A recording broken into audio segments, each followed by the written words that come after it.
தங்க நகையை விற்று உடனடி பணம் பெற மேக்ஸ் கோல்ட் கால் 04445454545. லயன் லயனா டேட்ஸ், இது தரும் ஆரோக்கியம் இயற்கையானது. லயன் லயனா பிரீமியம் டேட்ஸ். ரிஷபராசிக்காரர்களுக்கெல்லாம், ரிஷப லக்னத்துக்காரர்களுக்கெல்லாம் ராஜ யோகத்தை தருகின்ற,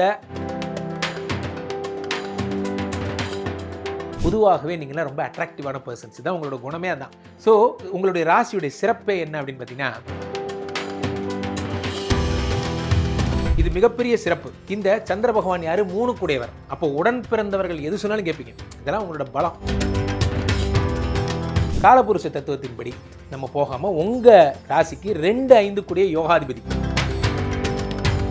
உங்களுக்கு இந்த ராசிநாதன் நீச்சபங்கம் பெறுகிறான், 5ஆம் இடத்தில் உச்சம் பெற்ற புதனோடு சேர்கிறான். ஒரு குழந்தை வர்ற வரைக்கும் தான் அந்த கஷ்டப்படலாம். ஒரு குழந்தை வந்துச்சுன்னா லைஃப் மாறி. இப்போ ராஜயோகத்தை தருகின்ற வேறு சில அமைப்புகள் என்னென்ன அப்படின்னு பார்த்தீங்கன்னா, இந்த சுக்கிரன் வந்து சார் எனக்கு ஒரு 10 லட்ச ரூபா கடன் இருக்கு சார், என்ன பண்றேன்னு தெரியல, உட்காந்துருக்கீங்க. யாரோ ஒருத்தர் ஒரு லேண்டு விட்டு தர சொல்றாரு, யாரோ ஒருத்தர் வாங்குறாரு. நீங்க ஜஸ்ட் ஒரு வார்த்தை கேட்டு பார்த்தீங்க, ஒரு ஃபோன் தான் பண்ணீங்க, ஐயா ஒன்று வந்திருக்கு ஆஃபர் வேணுமான்னு. திடீர்னு வாங்கிட்டாரு, உங்களுக்கு கமிஷன் தொகையே 10 லட்ச ரூபா வந்துச்சு. சரியா போச்சு, இந்த கடன் நடக்குது. இதுக்கு பேர் தான் ராஜயோகம். இந்த நேரத்தில் இவரை பார்த்துருக்கீங்க, அப்போ நீங்கள் கமிஷன் வேலைகள் செய்ய. அதான் ரிஷப லக்னத்துக்காரங்க பாருங்க, பெரும்பாலும் கோயில், வர்ணனை, பேச்சு சம்மந்தப்பட்ட விஷயங்கள் நிறைய ஈடுபடுறவங்களா இருப்பாங்க. ஜாமீன் கையெழுத்து போட்டு மாற்றுறது. ராஜயோகம் வேணும்னா ஜாமீன் கையெழுத்து போடக்கூடாது. ராஜயோகம் வேணும் அப்படின்னா 5ஆம் இடத்துல சனி வந்து இருக்காருன்னு வச்சுக்கோங்க. அல்லது ஜென்ரலாகவே உங்களுக்கு வந்து புதன் உச்சம் பெறல, எங்கேயோ இருக்கார், ஆனால் அவருக்கு 5ஆம் இடத்துல சனி இருக்காருன்னு வச்சுக்கோங்க. அப்படி இருந்துட்டாலே தான் நான் ஃபர்ஸ்டே சொன்னேன், பில்டர்ஸ்ட்ட பணம் போட்டவங்கலாம் அதிகம் இவங்க தான். இவர்கள் பணத்தை திரும்பி கிடைச்சாலே போதும். அந்த கிடைக்கிற நேரம் எப்போ தெரியுமா? இந்த புதனுக்குரிய ராஜயோகம் வரதுக்கு நம்பர் 5ல் எதாக இருந்தாலும் தொடங்குங்க. உங்களுக்கு கண்கண்ட தெய்வமே புதன் தான், வேறு யாரும் கிடையாது. 9-10 கூடிய சனி உங்களுக்கு கண்கண்ட தெய்வம், தர்ம கர்மாதிபதி யோகம். அப்போ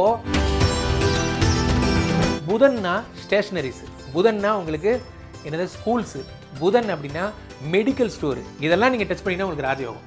நீங்கள் டச் பண்ணக்கூடாத வேலை இது. உலகெங்கிலும் இருக்கும் ஐபிசி பக்தி நேயர்கள் அனைவருக்கும் வணக்கம். நான் உங்கள் ராம்ஜி. ரிஷபராசிக்காரர்களுக்கெல்லாம் அல்லது ரிஷப லக்னத்துக்காரர்களுக்கெல்லாம் ராஜயோகத்தை தருகின்ற அம்சம் எது, அமைப்பு எது, என்ன பண்ணால் என் வாழ்க்கையில் ராஜயோகம் எனக்கு கிடைக்கும், என்ன தொழில் பண்ணணும், எதெல்லாம் வச்சுக்கணும், அந்த போன்ற விஷயங்கள்லாம் நம்ம நிறையா பார்த்துட்டோம், தாராபலன்லாம் ஆரம்பிச்சு. ஸோ ராஜயோகத்தினுடைய கான்செப்ட் என்ன அப்படின்னு பார்த்தீங்கன்னா, உங்களுடைய வாழ்க்கையில் நான் ஒரு டைரக்ஷனில் போயிட்டுருக்கேன் சார். இப்போது அமெரிக்காவில் இருக்கிறவங்க என்ன பண்ணுறாங்க, வலதுகை பக்கம் வண்டி ஓட்டுறாங்க, இடதுகை பக்கம் திரும்பி வராங்க. நம்ம இடதுகை பக்கம் வண்டி ஓட்டி வலதுகை பக்கம் திரும்பி வரோம். நம்ம இப்போ இருக்கிறது இந்தியாவில். நான் அமெரிக்காவில் இருக்கிற ஞாபகத்தில் வலது பக்கம் தான் ஓட்டுவேன்னு சொன்னால் எதிர்பக்கம் வண்டி வந்துக்கிட்டே தான் இருக்கும், லைஃப் ஃபுல்லாக கஷ்டமாக தான் இருக்கும். அப்போது நான் இடதுகை பக்கம் தான் ஓட்டணும், இது இந்தியா அப்படிங்கிற மாதிரி தான் ரிஷப லக்னத்துக்காரங்களுக்குன்னு வரையறுக்கப்பட்டிருக்கு. இதை தான் நீங்கள் செய்யணும், இதை பண்ணால் தான் உங்களுக்கு வெற்றி. இல்லை நான் இன்னொருத்தன் பண்ணுறதை பண்ணுவேன். அவங்கவுங்க ஜாதகம் அவங்கவுங்களுக்கு, அவங்கவுங்க லக்னம் அவங்கவுங்களுக்கு. ஓகே, இந்த கிளாரிட்டியோட இதை அணுகுவோம். ஸோ நீங்கள் என்ன பண்ணால் வெற்றி அப்படிங்கிறத பார்ப்போம். அவ்வகையில் பிரதானமான உங்களுடைய லக்னாதிபதி யார், ராசியாதிபதி யார்? மிஸ்டர் சுக்கிரன். நீங்களாம் சுக்கிரனோட குழந்தைகள். பொதுவாகவே ரசனைக்குரியவர்கள், பொதுவாகவே நீங்களாம் ரொம்ப அட்ராக்டிவான பர்சன்ஸ் தான், உங்களோட குணமே அதான். ஸோ உங்களுடைய ராசியுடைய சிறப்பே என்ன அப்படின்னு பார்த்தீங்கன்னா, உங்களோட ராசி வந்து ஒரு பெண் கிரகம். எது இந்த சுக்கிரன்கிறது. உங்களுக்கு யார் உச்சமாகிறார் தெரியுமா? சந்திர பகவான் உச்சமாகிறார். சந்திர பகவான் உங்கள் ராசியிலேயே உச்சமாகிறார் ரிஷபத்தில். இது மிகப்பெரிய சிறப்பு. இந்த சந்திர பகவான் யார்? 3 கூடையவர். அப்போ உடன் பிறந்தவர்கள் எது சொன்னாலும் கேட்பீங்க. இதெல்லாம் உங்களோட பலம், உங்களோட பலம். ஸோ அம்மா பேச்சு தட்டாத ஆட்கள்லாம் நீங்கள் தான். ஸோ உங்களுக்கு ராஜயோகத்தை தரக்கூடிய பிரதானமான ஆள் யார் அப்படின்னா, சந்திரன் உச்சமடைகிறதுனால அவனை சொல்லலாம். காலபுருஷ தத்துவத்தின்படி நம்ம போகாமல் உங்கள் ராசிக்கு 2-5 கூடிய யோகாதிபதி. நான் ஃபஸ்ட்டே சொன்னது தான், உங்களுக்கு ஆப்டானதை பற்றி மட்டும் பேசுவோம். 2-5 கூடிய புதன். புதன் தான் உங்களுக்கு கண்கண்ட தெய்வம். இந்த புதன் நல்லா இருந்தால் உங்கள் வாழ்க்கை நல்லா இருக்கும். உங்கள் ஜாதகத்தில் புதன் நல்லா இருக்காரா இல்லையான்னு எப்படி சார் பார்க்குறது? புதன் வந்து எங்கே இருக்கார்? நல்லா பாருங்கள், உங்கள் லக்னத்துக்கு ஒரு வித்தியாசமான காம்பினேஷன் இருக்குது. 5ஆம் இடத்துல யார்? கன்னியில் சுக்கிர பகவான் நீச்சங்க. ஓகே, ஆனால் அங்கே தான் புதன் உச்சம். 5 கூடையவன் நீச்சபங்கம் பெறுகிறான். 5ஆம் இடத்துல உங்களுக்கு இந்த ராசிநாதன் நீச்சபங்கம் பெறுகிறான். 5ஆம் இடத்துல உச்சம் பெற்ற புதனோடு சேர்கிறான். ஒரு குழந்தை வர்ற வரைக்கும் தான் அந்த கஷ்டமெல்லாம். ஒரு குழந்தை வந்துச்சுன்னா லைஃப் மாறிடும். ராஜயோகத்தினுடைய முதல் படியாக தான். அதான் கல்யாணமும் அப்படி தான். 1-6 கூடியவனாகவே சுக்கிரன் இருக்கிறான். 1-6 கூடியவன். இந்த சுக்கிரன் வந்து 8ஆம் இடத்தில் மறைகிறான்னு வச்சுக்கோங்க. ஃபார் எக்ஸாம்பிள், இதில் தனுசில் போய் சுக்கிரன் வந்து மறைகிறார் அப்படின்னா அது உங்களுக்கு ராஜயோகமாக செயல்படுகிறது. மனைவி வந்து ஒரு குருவனுடைய வீட்டில் 6 கூடியவன் 8 கூடியவனாக இருக்கும் பொழுது மனைவி தரும் யோக பலன்கள் வருகிறது. ரைட். இப்போது ராஜயோகத்தை தருகின்ற வேறு சில அமைப்புகள் என்னென்ன அப்படின்னு பார்த்தீங்கன்னா, இந்த சுக்கிரன் வந்து ஆட்சி பெற்றாலும் உச்சம் பெற்றாலும் உங்கள் ஜாதகத்துக்கு சுக்கிரன் உச்சம் பெற்றிருக்கார், ஆட்சி பெற்றிருக்காருன்னு வச்சுக்கோங்க, ஹம்ச யோகம் என்று அழைக்கப்படுகிறது. இப்படி இருக்கிறவங்கெல்லாம் மீடியா, கலைத்துறை, ஸ்கிரிப்ட் ரைட்டிங் போன்ற விஷயங்கள், அது மாதிரி பெண்களுடைய ஆடை அமைப்பு, வடிவமைப்பு, ஃபேஷன் டிசைனிங் போன்ற விஷயங்கள் இதெல்லாம் ஈடுபடலாம். எங்கே சுக்கிரன் மீனத்தில் இருந்தாலோ அல்லது துலாத்தில் ரிஷபத்தில் ஆட்சி பெற்று இருந்தாலோ ரிஷபலக்னத்துக்காரங்களுக்கு பொன்னான யோகம், இதை நீங்கள் பண்ணலாம். அதே மாதிரி ரிஷபலக்னங்க எனக்கு சந்திரன் உச்சம் பெற்றிருக்காரு ராசியிலேயே அப்படின்னா கதை எழுதுறதுக்கு உங்களை அடிச்சிக்க முடியாது. இந்த ஃபீல்டை செலக்ட் பண்ணுங்கள். அதுவும் கற்பனை, இந்த ஃபேண்டசி ஸ்டோரிஸ்லாம் இருக்காங்கல்ல, அந்த ஸ்டோரிஸ்லாம் உங்களுக்கு ரொம்ப நல்லா வரும். காதல் கடிதங்கள்லாம் சூப்பராக எழுதுவீங்க, காதல் கவிதைகள்லாம் உங்களை அடிச்சிக்க முடியாது, அவ்வளோ அழகாக பண்ணுவீங்க. அதுதான் அந்த சுக்கிரன் சந்திரன் காம்பினேஷன். ரைட். அடுத்ததாக வாடகை டெபாசிட் வரக்கூடிய முதல் ஆள் நீங்கள் தான். இங்கே பாருங்கள், 2 கூடையவன் யார்? புதன். புதன்னா நான் நிறைய தடவை சொல்லியிருக்கேன், மிதுனம் என்றால் ரீட்டைல், கன்னினா ஹோல்சேல். இதை மனசில் வச்சுக்கோங்க. அப்போது நீங்கள் வாடகை விடுறீங்க, முன்னாடி ஒரு ஃப்ளோர் இருக்குது, இந்த கடைக்கு விட்டுறலாம், இந்த மாதிரியான சின்ன சின்ன ரீட்டைல் பிஸ்னஸ் நிறையா ஃபோக்கஸ் பண்ணால் நிறையா பணம் வரும். ஸோ கமிஷன் வேலைகள் செய்கிற அதெல்லாம் நான் பண்ண மாட்டேன் சார், எனக்கு அதெல்லாம் ஒத்து வருமானு தெரியல, அதெல்லாம் நீங்கள் யோசிக்கவே கூடாது. கமிஷன் ஒர்க் பண்ணிங்கன்னா உங்களுக்கு கண்டிப்பாக வரும். ஒரு பொருள் ஒருத்தர் வச்சுருக்கார், ஒருத்தர் வாங்குறார், நீங்கள் மீடியேட் பண்ணுறீங்க அப்படின்னா கண்டிப்பாக உங்களுக்கு பணம் வரும். அதனால் ஒரு ராஜயோகம் வரும். சார் எனக்கு ஒரு 10 லட்ச ரூபா கடன் இருக்குது சார், என்ன பண்ணுறேன்னு தெரியல, உட்காந்துருக்கீங்க, யாரோ ஒருத்தர் ஒரு லேண்டு விற்று தர சொல்கிறாரு, யாரோ ஒருத்தர் வாங்குறாரு, நீங்கள் ஜஸ்ட்டு ஒரு வார்த்தை கேட்டு பார்த்தீங்க, ஒரு ஃபோன் தான் பண்ணீங்க, ஐயா ஒன்று வந்திருக்கு ஆஃபர் வேணுமான்னு, திடீர்னு வாங்கிட்டார், உங்களுக்கு கமிஷன் தொகையே 10 லட்ச ரூபா வந்துருச்சு, சரியா போச்சு, இந்த கடன் நடந்துடும். இதுக்கு பேர் தான் ராஜயோகம். இந்த நேரத்தில் இவரை பார்த்துருக்கீங்க, அப்போது நீங்கள் கமிஷன் வேலைகள் செய்ய அருமையான ஒரு ஜாதகமாக இருக்கும். உங்களுக்கு பிரதானமான அடுத்த பெரிய ஆள் யாருன்னு பார்த்தீங்கன்னா சனி. இவர் 9, 10 கூடையவராக இருக்கிறார். இதுதான் தர்மகர்மாதிபதி யோகம். 9, 10 கூடையவராக இருக்கிறார். இந்த 9, 10 கூடிய சனி உங்களுக்கு மிக அற்புதங்கள்லாம் செய்வார். யாருக்கு? சுக்கிரனுக்கு. சுக்கிரனுக்கு சனி ஃப்ரெண்டுங்க. சுக்கிரனுக்கு சனி அவ்வளோ நல்லது நன்மை செய்வார். சுக்கிரனுக்கு ராகு அதை விட பெரிய ஃப்ரெண்டு. யாரெல்லாம் வந்து பிரச்சனைக்குரியவர்கள் நினைக்கிறோமோ அவங்களாம் அவங்களுக்கு நிறைய நன்மைகள் செய்வாங்க. அதாவது ரிஷபலக்னத்துக்காரங்க பாருங்கள், பெரும்பாலும் கோயில், வர்ணனை, பேச்சு சம்மந்தப்பட்ட விஷயங்கள் நிறைய ஈடுபடுறவங்களா இருப்பாங்க. ஜாமீன் கையெழுத்து போட்டு மாற்றுறது. ராஜயோகம் வேணும்னா ஜாமீன் கையெழுத்து போடக்கூடாது. ராஜயோகம் வேணும் அப்படின்னா யாருக்கிட்டையும் போய் மாட்டிக்கூடாது. இன்னொருத்தருக்கு ஜவாப்தி அதை சொல்லுவாங்கல்ல, இன்னொருத்தர் இந்த கையெழுத்து போடுற வேலைகள் மட்டும் நீங்கள் பண்ணக்கூடாது. லக்னத்துக்கு 2, 5 கூடிய புதனும் 9, 10 கூடிய தர்மகர்மாதிபதி சனியுமாக சேர்ந்து இருந்தால் உங்கள் வாழ்க்கையில் அப்படி ஒரு விஷயம் நடந்துருச்சுன்னா உங்களோட ஒரு மிகப்பெரிய டாக்டர் யாரும் கிடையாது. உங்களோட மிகப்பெரிய டாக்டர் யாரும் கிடையாது. உங்களோட ஒரு மிகப்பெரிய வக்கீலையும் யாரும் கிடையாது. சனின்னா என்ன தெரியுமாங்க? மறைந்திருப்பதை மேலே கொண்டு வர்றது தான் சனி. இந்த சனியோட இந்த புதன் 2, 5 கூடிய யோகாதிபதி புத்திகாரகன், இவங்க 2 பேரும் சேரும் பொழுது மிகப்பெரிய வக்கீலாவதற்கான எல்லா யோகமும் உங்களுக்கு உண்டு. பெரும்பாலும் நீங்கள் வெளிநாடுகளுக்கு 7 கூடியவனே 12 கூடியவனாக செவ்வாய் இருப்பதால் பெரும்பாலும் நீங்கள் ஃபாரினில் ஏதாவது இம்போர்ட் எக்ஸ்போர்ட் பண்ணுறீங்க அப்படின்னா அதில் ரொம்ப இன்வெஸ்ட்மெண்ட் பண்ணாதீங்க. அது நீங்கள் எப்படியா இருந்தாலும் நீங்கள் உங்களை மாட்டி விட்டுரும். காரணம் 7 கூடியவனே 12 கூடியவனாக இருக்கிறான். இந்த செவ்வாய் சம்மந்தப்பட்ட விஷயத்தில் இங்கேயே நீங்கள் வந்து ஒரு கட்டடம் கட்டுறீங்க அப்படின்னாலும் ஒரு லெவலுக்கு மேலே அதை பண்ணாதீங்க. அதுக்கு பதிலாக நீங்கள் இடம் வாங்கி விற்றீங்கன்னா, இடத்த கட் பண்ணி லே அவுட் போட்டு விற்றீங்கன்னா ரொம்ப நல்லா வரும். அதான் நான் ஃபஸ்ட்டே சொன்னேன், நீங்கள் ரீட்டைல் பண்ணணும், ஹோல்சேல் பண்ணக்கூடாது. ரீட்டைல் தான் பண்ணணும். ஸோ சின்ன சின்ன துண்டு லேண்டாக தான் நீங்கள் விற்கணும். இதெல்லாம் தான் உங்களுக்கு ராஜயோகத்தை தருகின்ற அமைப்பு. புதன்னா ஸ்டேஷ்னரிஸு, புதன்னா உங்களுக்கு என்னது ஸ்கூல்ஸு, புதன் அப்படின்னா மெடிக்கல் ஸ்டோரு, இதெல்லாம் நீங்கள் டச் பண்ணிங்கன்னா உங்களுக்கு ராஜயோகம். நீங்கள் டச் பண்ணக்கூடாத வேலை இது. கோல்டு பக்கம் போயிடாதீங்க. கோல்டை தொடக்கூடாது. கோல்டு தொட்டால் வராது. அதே மாதிரி ரிஷபராசி ரிஷபலக்னத்துக்காரங்க யாரெல்லாம் வந்து ஃபினான்ஸ் விடுறீங்க, ஃபார் எக்ஸாம்பிள் இவர்கிட்ட பணத்தை இருக்குது, இதை வாங்கி இப்படி பண்ணி இப்படி ரொட்டேஷன் பண்ணுறாங்கல்ல, அந்த வேலை நீங்கள் பண்ணவே கூடாது. முக்கியமாக 3வது மேஷ லக்னத்துக்காரங்க மாதிரி தான் நீங்களும். நீங்கள் இந்த ஷேர் மார்க்கெட்டு, அதே மாதிரி ப்ளஸ் வந்து இந்த இன்ட்ரோடேலாம் சொல்கிறாங்கல்ல, அது பக்கம்லாம் நீங்கள் போகக்கூடாது. என்ன சார் இப்படி சொல்கிறீங்க?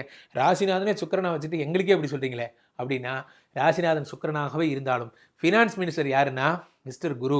அந்த குரு உங்களுக்கு 8 கூடியவனாக இருக்கிறார். 8 கூடியவனாக இருக்கும் பொழுது இந்த பிரச்சனைகளைத்தான் தருவார். உங்கள் ஜாதகத்தில் பாருங்கள், ஒரே ராசிநாதனே 6 கூடியவனாகவும் இருக்கிறார். யார் 11 கூடிய லாபாதிபதியோ அவரே உங்களுக்கு 2 கூடிய 8 கூடியவனாகவும் இருக்கிறார். யார் 3 கூடிய சந்திரனோ அவர் உங்களுக்கு, அப்போது இவங்க 3 சுபகிரகங்களுமே உங்களுக்கு ப்ராப்ளமாக இருக்கிறார்கள். அப்போ ப்ராப்ளமாக இருக்கும் பொழுது என்னன்னா ஒவ்வொரு விஷயத்துலையும் அளந்து தான் நீங்கள் செய்யணும். நீங்கள் பெரிய பிக் இன்வெஸ்ட்மெண்ட்ஸ் பண்ணக்கூடாது. அதான் நான் சொல்ல வர்ற பாயிண்ட் அவ்வளோதான். Big investments don't do anything. இப்போது சனிக்கு 10 நான் சொல்கிறத கவனிச்சுக்கோங்க. உங்கள் ஜாதகத்தை கையில் எடுத்துக்கோங்க. சனிக்கு 10 உங்கள் ஜாதகத்தில் சனிக்கு 10ஆம் இடத்துல சுக்கிரனும் புதனும் இருக்காங்கன்னு வச்சுக்கோங்க. உங்களுக்கு கன்ஃபார்ம் ராஜயோகம். இந்த சுக்கிரன் புதன் வரும் பொழுது சுக்கிரனுடைய திசால புதனோட அந்தரம், புதனோட திசால சுக்கிரனோட அந்தரம் வரும் பொழுது, அல்லது சுக்கிரனுக்கு 10 சனி புதன், இதே கான்செப்ட் தான் மாற்றி சொல்கிறேன். சுக்கிரனுக்கு 10 சனி புதன் வந்தாலும் சுக்கிர திசையில் சனி புதன் காம்பினேஷன் வரும்பொழுது நல்லது நடக்கும். பஞ்சமத்தில் புதனுக்கு பஞ்சமத்தில் சனி, புதனுக்கு பஞ்சமத்தில்னா என்ன? புதன் வந்து இப்போ கண்ணியில் இருக்காரு. புதன் எங்கே? அவருக்கு 5ஆம் இடத்துல சனி வந்து இருக்காருன்னு வச்சுக்கோங்க. அல்லது ஜென்ரலாகவே உங்களுக்கு வந்து புதன் உச்சம் பெறல, எங்கேயோ இருக்கார், ஆனால் அவருக்கு 5ஆம் இடத்துல சனி இருக்காருன்னு வச்சுக்கோங்க. அப்படி இருந்துட்டாலே உங்களுக்கு ராஜாதி ராஜயோகம். என்ன ராஜயோகம் வரும் அப்படின்னா, திடீர் தன வரவு, திடீர் தன பிராப்தி. பழைய கம்பெனிலேருந்து செட்டில்மெண்ட்டு, ரொம்ப போராடிட்டு இருந்தோம், வேற ஒரு பணம் வர்றதுக்காக அவனை தேடிட்டு இருந்தோம், விட்டுட்டு போன பணம் வரல, இவன் வந்தால் எனக்கு பணம் வந்துடும். இவர் நிறைய பேர் பார்த்துருப்பீங்க, கஷ்டப்பட்டு இளமை காலங்களில் சேர்த்து வச்சிருப்பீங்க. இந்த ரிஷபலக்னத்திற்கு பெரிய ப்ராப்ளமே தான். 6 கோடியின் சுக்கிரனாக இருக்கிறதுனால அந்த பணத்தை கொண்டு போய் எதுலையாவது இன்வெஸ்ட் பண்ணியிருப்பீங்க. பெரும்பாலும் சினிமானை இழந்தவங்க, ஒருத்தர் கொடுத்தேன் சார், அவன் காசை திருப்பி கொடுத்தானா கூட போதும் சார், ஒருத்தர் கடன் கொடுத்தவங்க, பில்டிங் வாங்கி தரேன்னு சொல்லி ஏமாத்தினவங்க, அதான் நான் ஃபஸ்ட்டே சொன்னேன், பில்டர்ஸ்ட்டை பணம் போட்டவங்கலாம் அதிகம் இவங்க தான். இவர்கள் பணத்தை திரும்பி கிடைச்சாலே போதும். அந்த கிடைக்கிற நேரம் எப்போ தெரியுமா? இந்த புதனுக்குரிய சனி காம்பினேஷன், புதன் சனியில் ஒரு. அப்போ அவங்க என்ன செய்யணும்? புதன் திசையில் சனி புக்தி வரும்பொழுது நீங்கள் சனி காலில் போய் விடணும். அவர் தான் சனி தான் உங்களுக்கு பஞ்சாயத்துக்காரர், அவர் தான் உங்களுக்கு பணம் வாங்கி தர போகிறார். என்ன பண்ணணும்? சனிக்குரிய திருநள்ளாறு போகலாம், அல்லது சனியை புதன்கிழமைகளில் நீங்கள் போகணும். அதை பண்ணிங்கன்னா உங்களுக்கு ராஜயோகம் வந்துடும். இந்த ராஜயோகம் வருவதற்கு வேறு என்னெல்லாம் வழி? பச்சை கலர் ட்ரெஸ் நிறையா போடுங்க. ராஜயோகம் வர்றதுக்கு நம்பர் 5 எதாக இருந்தாலும் தொடங்குங்க. உங்களுக்கு கண்கண்ட தெய்வமே புதன் தான், வேறு யாரும் கிடையாது. 9, 10 கூடிய சனி உங்களுக்கு கண்கண்ட தெய்வம், தர்மகர்மாதிபதி யோகம். அப்போது எங்கே போனாலும் ஒரு எள்ளு சாதம், யாருக்காவது அன்னதானம் பண்ணுறதுனா எள்ளு சாதத்தை முதல்ல கொடுங்க. இந்த நல்லெண்ணெய் விளக்கு கோயில்களுக்கு நீங்கள் தானம் பண்ணும் பொழுது நல்லெண்ணெய் விளக்கு, நல்லெண்ணெய் வாங்கி கொடுங்க. சிவலிங்கங்கள் நீங்கள் வழிபடுங்க. பெரும்பாலும் 1, 6 கூடியவராகவே உங்களுக்கு வந்து சுக்கிர பகவான் இருப்பதனால ஒய்ஃபை பெரும்பாலும் கூட்டுதாரராக சேர்த்துக்காமல் இருக்கிறது உங்களுக்கு நல்லது. அப்படி நீங்கள் சேர்த்துக்கிறதா இருந்தால் நீங்கள் ப்ரொப்பரேட்டர், அவங்க கோ ப்ரொப்பரேட்டராக வச்சுக்கிறது நல்லது. பெரும்பாலான நேரங்களில் இதுவே உங்களுக்கு ஒரு கான்ட்ரவர்சியாக வருவதற்கு நிறைய வாய்ப்புகள் இருக்குது. இல்லை சார், என் ஒய்ஃப் தான் சார் ப்ரொப்பரேட்டராக இருக்காங்க அப்படின்னா நீங்கள் ப்ரொப்பரேட்டர்லேருந்து நீங்கள் விலகிக்கிங்க, அவங்க ப்ரொப்பரேட்டர், நீங்கள் டெக்னீஷியன் ஆகிடுங்க, அந்த கம்பெனியில் வேலை பார்க்குற ஒரு ஆளுங்கிற மாதிரி ஆகிடுங்க. ஒன்று ஸ்தானம் அவங்களுக்கு, இல்லை ஸ்தானம் உங்களுக்கு, 2ல் 1 தான். அப்போது 7 கூடியவராக செவ்வாய் இருப்பதால் என்ன நடக்கும் அப்படின்னு பார்த்தீங்கன்னா, இந்த பட்டுன்னு முடிவெடுக்கிற ஆள் நீங்கள் தான். ஃபார் எக்ஸாம்பிள், அந்தமான் போவீங்க, 1 வருஷம் ஒர்க் பண்ணுவீங்க, திரும்பி வந்துடுவீங்க, செட் ஆகலம்பிங்க. ஒரு 2 வருஷம் கழிச்சு ஸ்ரீலங்கா போவீங்க, 2 வருஷம் ஒர்க் திரும்பி வந்துடுவீங்க. இந்த லாங் டேர்ம் ஃபாரின் பிளான் சொல்கிறாங்கல்ல, போனால் ஒரு 10 வருஷம் அமெரிக்காவில் தான் இருக்க போகிறேன், அப்புறம் தான் இந்தியாவுக்கே வருவேன், அந்த பிளான் உங்களுக்கு ஒர்க் அவுட் ஆகாது. அதனால் அந்த லாங் டேர்முக்காக நம்ம இருக்கிற வேலையை விட்டு லாங் டேர்ம் போகிற வேலை வேண்டாம். 1 வருஷம் 2 வருஷத்துக்காக மட்டுமே திட்டமிடல், சின்ன திட்டமிடல் வச்சுக்கோங்க. ராஜயோகமே வருதுனாலும் இந்த மாதிரியான கண்ட்ரிஸை நீங்கள் செலக்ட் பண்ணும்போது தான் ராஜயோகம் வரும். இந்த லாங் டேர்முக்கு ஆசைப்பட்டு இருக்கிற வேலையெல்லாம் விட்டுட்டு போனேன் சார், எல்லாத்தையும் விற்றேன் சார், 1 year contract, 2 years contract, work பண்ணுறோம், ப்ராஃபிட் ஏர்ன் பண்ணுறோம், வந்துகிட்டே இருக்கும். இந்த மாதிரி ஒர்க்ஸ் தான் நீங்கள் கமிட் ஆகணும். பெரும்பாலும் ஸ்கூல்ஸு, நான் சொன்னேன் பார்த்தீங்களா, இந்த ஸ்கூல்ஸு நீங்களாக எடுத்து பண்ணுறீங்கன்னா பண்ணுங்கள். இன்னொருத்தர் கூட்டு, நான் சொன்ன பாருங்கள், 7 கோடினா 12, இன்னொருத்தர் கூட்டில் நீங்கள் பண்ணக்கூடாது. கூட்டுத்தொழில் உங்களுக்கு ஒத்து வராது. இப்போது அடுத்ததாக இவர்கள் வாழ்க்கையில் ராஜராஜேஸ்வரியை வணங்குறாங்க அப்படின்னா அவர்களுக்கு மிகப்பெரிய யோகங்களை தருது இந்த ராஜராஜேஸ்வரி வழிபாடு. இந்த ரிஷபலக்னத்துக்காரங்களுக்கு அனுபவப்பட்டவர்கள் சொல்கிற வார்த்தை ராஜராஜேஸ்வரி யோகம். இந்த புதன் தான் வந்து இவர்களுக்கு 3 பேரை கனெக்ட் பண்ணுறாங்க ரிஷபலக்னத்துக்கு. யார் யாரை கனெக்ட் பண்ணுறாங்க அப்படின்னு பார்த்தீங்கன்னா, சனியையும் குருவையும் சந்திரனையும் கனெக்ட் பண்ணுற ஆட்களாக இருக்கிறார்கள். ஆக இவர்கள் இந்த சந்திரனை வழிபடணும். அம்மாவுக்கு எவ்வளோக்கு எவ்வளோ ஹெல்ப்ஃபுல்லாக இருக்காங்களோ ரிஷபலக்னத்துக்காரங்க, அம்மாவை போட்டிருக்கிறார்களோ, இப்போ சென்னையில் இருக்கிறவங்களா இருந்தால் சோமமங்கலம் போகலாம், இங்கே இருக்கிற சந்திரனுடைய கோயிலுக்கு போகலாம், அல்லது நீங்கள் திங்களூர் போகலாம், அங்கே இருக்கிற சந்திரனுடைய கோயிலுக்கு போகலாம். பெரும்பாலும் வெள்ளை நிற ஆடைகள், நான் சொன்னதெல்லாம் மைண்டில் வச்சுக்கோங்க, வெள்ளை நிற ஆடைகள் ராஜயோகம். நம்பர் 6 ராஜயோகம். முக்கியமான ராஜயோகத்தை தருகின்ற நம்பர் 5. முக்கியமான ராஜயோகம் தருகின்ற கிழமை புதன்கிழமை. பச்சை பயிறு கையில் எடுத்துக்கோங்க. எடுத்துகிட்டு எங்கே போனாலும் பறவைகளுக்கு பச்சை பயிறு போட்டு ஒரு இடத்துக்கு கிளம்புங்க, உங்கள் வாழ்க்கை வெற்றி அடையும். ராஜயோகம் உங்களை தேடி வரும். எந்த வேலைக்கு போகிறதா இருந்தாலும் பெரும்பாலும் அம்மா காலில் விழுந்து நமஸ்காரம் வாங்கிட்டு போங்க. காரணம் என்ன அப்படின்னா, உங்களுக்கு அது மிகப்பெரிய பாருங்கள், 9, 10 கூடிய தர்மகர்மாதிபதி யார்? 9னா யார்? அப்பா. 3னா யார்? உங்களுக்கு சந்திரன், அவர் தான் உச்சம் பெறுகிறார். அப்போ நீங்கள் அப்பா அம்மா புள்ள, அப்பா தான் தெய்வம், அம்மா தான் தெய்வம் அப்படின்னு வாழ்ந்தீங்கனாலே உங்கள் வாழ்க்கையில் மிகப்பெரிய வெற்றிகளை அடைவீங்க. அப்போது வீட்டில் என்ன பண்ணணும்? பார்வதி பரமேஸ்வரன் மட்டும் இல்லாமல் பார்வதி பரமேஸ்வரன் முருகன் கணபதி இருக்கிற அந்த ஃபேமிலி ஃபோட்டோ இருக்குது பார்த்தீங்களா, அதை வணங்குங்க. சின்ன சின்ன டிப்ஸு சார், இதெல்லாம் தான் ராஜயோகத்தை தருகின்ற டிப்ஸு. இதை மைண்டில் வச்சுக்கோங்க. ஸோ தொடர்ந்து என் வாழ்க்கையில் இன்னும் நிறையா பணம் வரும்னு ஆசைப்பட்றேன் சார், நான் இன்னும் என்ன செய்யணும்? பெரும்பாலும் ரிஷப லக்னத்துக்காரங்க குருவை எவ்வளோ அவாய்ட் பண்ணுறீங்களோ அவ்வளோ நல்லது. குரு நீச்சமாக இருந்தால் கூட நல்லது தான். குரு வந்து உங்களுக்கு என்ன சொல்கிறது, உங்களுக்கு ஈகோ கிளாஸ். இவர் அசுர குரு, அவர் தேவகுரு. ரிஷப லக்னத்துக்காரங்க சாதிச்சவங்கலாம் பாருங்கள் குரு நீச்சமாக இருப்பாங்க, அல்லது குரு மறைஞ்சவங்களாக இருப்பாங்க. ரிஷப லக்னத்துக்காரங்களில் அப்போது குருவினுடைய நாட்களில் பெரும்பாலும் அவாய்ட் பண்ணுங்கள். சொல்லக்கூடாது, இருந்தாலும் சொல்கிறேன். ரிஷப லக்னத்துக்காரங்க குருவினுடைய நாட்களில் பெரும்பாலும் அவாய்ட் பண்ணுங்கள். சுக்கிரனுடைய நாட்களை வியந்து கொண்டாடுங்க. வீட்டில் வைபவலட்சுமி படம் வச்சு இது போட்டு தாமரை வைங்க, அல்லது வந்து மல்லிகைப்பூ மாலை போட்டு வழிபடுங்க. பெரும்பாலும் உங்களுக்கு பெண்கள் இந்த லக்ஷ்மி வழிபாடு, சாயந்தரம்னா விளக்கேற்றி வைக்கிறது, வீடை ஃபுல்லாக உங்களுக்கு வந்து சாம்பிராணி போட்டு வைக்கிறது போன்ற விஷயங்கள், லக்ஷ்மியை வரவேற்றுக்கிட்டே இருந்தீங்கன்னா ராஜயோகம் கன்ஃபார்ம். அப்போ உங்களுக்கெல்லாம் சுக்கிரதசை அடித்தா எப்படி இருக்கும்? பிரமாதமாக இருக்கும். சுக்கிரதசை சந்திரபுக்தி எப்படி இருக்கும்? அதை விட பிரமாதமாக இருக்கும். 6 கூடியனோட பீரியடில் 3 கூடியன் விபரீத ராஜயோகம். ஹோட்டல் கட்டுவீங்க, அப்போது 2-5 கூடிய புதனோட பீரியடில் 9 கூடிய சனியோட புக்தி. என்ன சார் சனி புக்தின்னு கேட்கக்கூடாது, உங்களுக்கு ஒர்க் அவுட் ஆகும். காரணம் என்ன? 9-10 கூடிய தர்ம கர்மாதிபதி அவர் தான். சனி திசையே எப்படி இருக்கும்? சூப்பராக இருக்கும். இத்தனைக்கும் பாதகாதிபதி ஆச்சேன்னு நீங்கள் நினைக்கலாம். பாதகாதிபதி மட்டுமல்ல, அவரே தான் பாக்யாதிபதி. ஆரம்பத்தில் கொஞ்சம் பிரச்சனையை கொடுத்துட்டு தூக்கி விடுறதே சனிதான். அது எப்போ? சனி திசையில் சந்திர புக்தி. சார் புனர்பூம்பாங்களே, உங்களுக்கு ஒர்க் அவுட் ஆகும். சனி திசையில் புதன் புக்தி உங்களுக்கு ஒர்க் அவுட் ஆகும். அப்போ எது ஒர்க் அவுட் ஆகாது? சனி திசையில் குரு புக்தி வேண்டாம், குரு திசை வேண்டவே வேண்டாம். குரு புக்தி அந்தரம் பிராணம் சூட்சமாக இருந்தால் கூட சரி, 10 நாளைக்கு குரு வந்தாலும் அந்த 10 நாள் நான் காசே தரமாட்டேன், வச்சுக்கோங்க, குரு முடியிட்டும் பார்த்துக்கலாம் அப்படிங்கிறத மனசில் வச்சுக்கோ. பெரும்பாலும் தங்க ஆபரணங்கள் அணிவதை அப்படியே கன்வெர்ட் பண்ணிவிட்டு சில்வர் பிளாட்டினம்னு போயிருங்க, அல்லது அது கூட வேண்டாம். பெரும்பாலும் மஞ்சள் நிற ஆடைகளை தவிருங்க. இந்த மாதிரி என்னால் நிறைய சொல்லிகிட்டே இருக்க முடியும், இன்றைக்கி நாள் பத்தாது. ஸோ உங்கள் வாழ்க்கையை இன்னும் ராஜயோகமாக மாற்ற என்னென்ன செய்யணும்? கீழே போய்ட்டுருக்கு இந்த 2 நம்பரை கூப்பிடணும். உங்களுடைய சொந்த ஜாதகத்தை பார்த்து கொள்ள வேண்டும். ஐபிசி கஸ்டமர் கேர் எக்ஸிக்யூட்டிவ்ஸ் உங்களுடைய அழைப்பிற்காக காத்து கொண்டிருக்கிறார்கள். திரையில் போய்ட்டு பாருங்கள், வீடியோ திரையில் அந்த இடத்துல ஒரு QR கோடு ஒன்று போய்ட்டு இருக்கும் பாருங்கள். அந்த QR கோடை நீங்கள் உங்கள் ஸ்கேனர் எடுத்து மொபைல்லையோ ஸ்கேனர் எடுத்து கிளிக் பண்ணிங்கன்னா கனெக்ட் ஆகிடும். ஸோ வாட்ஸ்அப் சேனல் இருக்கு இல்லையா, ஐபிசியோடைய வாட்ஸ்அப் சேனல், அதனுடைய பதிவுகள் என்னோடய பதிவுகள் ஆகலாம், அல்லது என்னிடம் மூத்தவர்கள் பதிவுகள் ஆகலாம். அதில் வர்றவங்களோட பதிவுகளில் நீங்கள் பார்க்கலாம். Keep touch with IBC. மீண்டும் நல்ல பதிவில் சந்திப்போம். நன்றி, வணக்கம். என்னப்ப நல்லவா என் தாயும் அல்லவா, என்னப்ப நல்லவா என் தாயும் அல்லவா, பொன்னப்ப நல்லவா பொண்ணு பலத்தவா, பொன்னப்ப நல்லவா பொண்ணு பலத்தவா, சொப்பனமோ எந்தன் அப்பன் திருவருள், சொப்பனமோ எந்தன் அப்பன் திருவருள், கற்பிதமோ என்ன அற்புதம் இதுவே. உங்கள் தங்க நகையை விற்று உடனடி பணம் பெற மேக்ஸ் கோல்ட் கால் 04445454545. லயன் லயனா டேட்ஸ், இது தரும் ஆரோக்கியம் இயற்கையானது. லயன் லைனா பிரீமியம் டேட்ஸ்.